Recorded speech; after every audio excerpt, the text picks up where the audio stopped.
അതിനൊന്നും ഇന്ത്യ മുന്നണി അധികാരത്തിൽ വരട്ടെ, അതിനു വേണ്ടി നമുക്ക് പിന്നെ കൈന്നൊക്കെ ചെയ്യാൻ പ്രാർത്ഥിക്കാം. ഏതായാലും ഈ റിസൾട്ട് അവലോകനങ്ങൾക്കും ഈ രാജ്യസഭ സ്ഥാനാർത്ഥിത്വം സംബന്ധിച്ച് തീരുമാനത്തിലുള്ള യോഗം കൂടിയാണ് ഇതോ റിസൾട്ട് അവലോകനം ചെയ്യുന്നത്. അല്ല, അതിപ്പോൾ 4-ാം തീയതി കഴിഞ്ഞാൽ എന്തൊക്കെ ഉണ്ടാകാൻ പോകണമെന്ന് നമുക്ക് പറയാൻ കഴിയുമോ?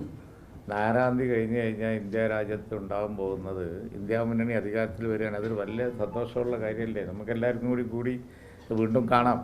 അപ്പോൾ വളരെ ഹാപ്പി ആയിട്ട് ഞങ്ങളിവിടെ ഉണ്ടാവും. ചർച്ച ചെയ്യാൻ 20 മണ്ഡലങ്ങളിലെ സ്ഥിതിയും പരിശോധിച്ചു. 20 മണ്ഡലത്തിലെ കാര്യം അതാത് കമ്മിറ്റികളും ഉത്തരവാദിത്തപ്പെട്ടവരും ഇന്ന് റിപ്പോർട്ട് ചെയ്തു. എല്ലാ മണ്ഡലങ്ങളിലും കാര്യകാരണ സഹിതം അവർ പറഞ്ഞത് UDF പ്രതീക്ഷ ഉണ്ട് എന്നുള്ളതാണ്. BJPക്ക് ഒരു സ്ഥലത്തും ഒരു പ്രതീക്ഷയും ഇല്ല എന്നുള്ളതാണ്.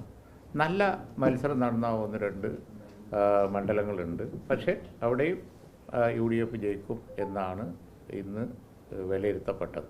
UDF ഹോപ്പില്ലാത്ത ഒരു നിയോജക മണ്ഡലവും ആസ് ഓൺ ടുഡേ ഇപ്പോൾ കേരളത്തിലുണ്ട് എന്നാരും പറഞ്ഞിട്ടില്ല. ഒരു ടൈറ്റാണ്, ജയിക്കൂല എന്ന് പറയുന്ന ഒരു മണ്ഡലമുണ്ട് എന്നാരും പറഞ്ഞില്ല. അങ്ങനെ പറഞ്ഞിട്ടില്ല. ഹരിത വിഷയത്തിൽ പുറത്താക്കിയ ആളുകളെ തിരിച്ചെടുത്ത് പാർട്ടിക്കുള്ളിൽ എന്തെങ്കിലും അതൃപ്തി തർക്കങ്ങളൊക്കെ? ഒന്നുമില്ല, വളരെ കൂളാണ്. അവരൊക്കെ പാർട്ടിയിൽ വർക്ക് ചെയ്തുകൊണ്ടിരിക്കുന്നുണ്ട്. യാതൊരു പ്രോബ്ലവും ഇല്ല. ഇതൊന്നുമില്ല. അത് നിങ്ങൾ വേറിട്ട് ചോദിച്ചിട്ട് കാര്യമില്ല. ഇത് വളരെ കൂളാണ്. അതിലൊന്നുമില്ല.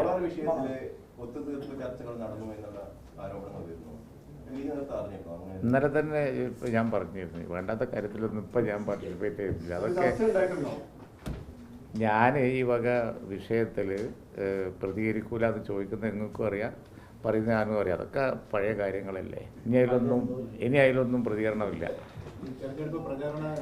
ആവശ്യമുള്ളതിന് എത്ര പറയാൻ കിടക്കണേ, പിന്നെ ഈ ആവശ്യമില്ലാത്തത് പറയാൻ നിർബന്ധിക്കണം. അതൊക്കെ കഴിഞ്ഞു പോയ കാര്യങ്ങളല്ലേ. ഇല്ലാതെ ഞാൻ പറഞ്ഞത് ഞങ്ങൾ അവരോട് പറഞ്ഞിട്ടുണ്ട് ഇന്നതാണ് എന്നുള്ള. ഇപ്പം നിങ്ങളോടൊക്കെ ഉണ്ടാവുമല്ലോ പത്രത്തിൽ, നിങ്ങളായിട്ട് ചിലപ്പോൾ അഭിപ്രായ വ്യത്യാസം വരുമല്ലോ, നിങ്ങളെ ശ്രദ്ധയിൽപ്പെടുത്താറില്ലേ? അതുപോലെ ഞങ്ങൾക്ക് വേദന ഉണ്ടാക്കിയ ചില വിഷയങ്ങൾ കഴിഞ്ഞ ഇലക്ഷൻ കാലത്ത് ഉണ്ടായിട്ടുണ്ട്, ഞങ്ങളെ ശ്രദ്ധയിൽപ്പെടുത്തിയിട്ടുണ്ട്. നമുക്ക് ഏത് വിഷയം തന്നെയല്ല, വളരെ സജീവമായിരുന്നു. ദോഷയൊക്കെ തീർക്കായി നടക്കുന്നതുകൊണ്ടുണ്ടായിട്ട് കുഴപ്പമാണ്.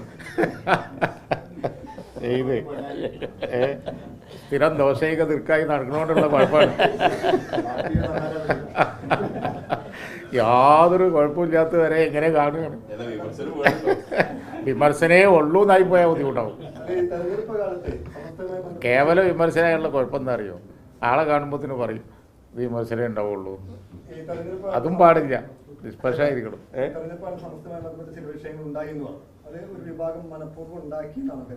അല്ല, അത് സംബന്ധിച്ച് ഇനി ഫർദർ ക്വസ്റ്റ്യൻ ഇല്ല. ഇപ്പോൾ വേണ്ടത്ര ആയിട്ടുണ്ട്. ഈ സംസ്ഥാന നേതൃത്വത്തെ ഈ നീരസ് അറിയിച്ചപ്പോൾ സ്വാഭാവികമായിട്ട് പോസിറ്റീവായ ഒരു മറുപടി കിട്ടിയത് നിങ്ങളെ ചോദ്യത്തിൽ 1-2 സാധനങ്ങൾ കയറി കൂടിയിട്ടുണ്ട്. അതെനിക്ക് മനസ്സിലായി. ഞാൻ ലൈവ് പിന്നെ ഞാൻ റെക്കോർഡായിട്ടാണ് പറയുന്നത്. കാരണം ഇലക്ഷൻ കാലത്തുണ്ടായ ചില വിഷയങ്ങൾ അവരെ ശ്രദ്ധയിൽപ്പെടുത്തിയിട്ടുണ്ട്. അതുപോലെ തന്നെ അത് സംബന്ധിച്ച് അവരോടാണ് സംസാരിച്ചിട്ടുള്ളത്. അല്ല, സമസ്ത നേതൃത്വത്തോട് നമുക്ക് യാതൊരു കുഴപ്പമില്ല. പ്രവാഹത്തിനായിട്ട് ബന്ധപ്പെട്ട് ചില വിഷയങ്ങൾ കമ്മിറ്റി ചർച്ചയും നടന്നു, അവരെ അറിയിച്ചിട്ടുമുണ്ട്. അത് സംബന്ധിച്ച് ഫർദറായിട്ടൊന്നും ഞങ്ങൾ പറയാൻ ഉദ്ദേശിക്കുന്നില്ല.